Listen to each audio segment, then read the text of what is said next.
Welcome to Tenor Tech, where I solve the problems you didn't even know you had.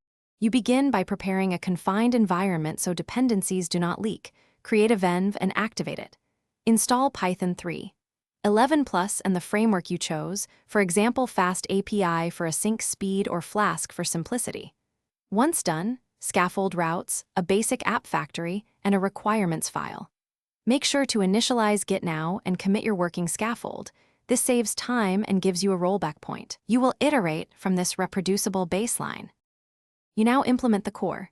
Define your endpoints and data contracts, because clear contracts prevent rework. Connect an ORM like SQL Alchemy and create migrations with Alembic so schema changes are versioned. Once data is reliable, add caching with Redis and background processing via Celery or RQ to keep requests fast. Make sure to add authentication using JWT or OAuth2 and centralize config. Then write tests that exercise main flows. Automated tests catch regression. You finalize by containerizing the app and wiring up continuous integration so builds are repeatable. Push images to a registry and deploy with health checks.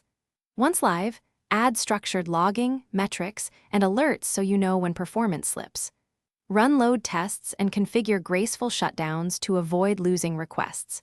If something breaks, check the app logs and trace the request path.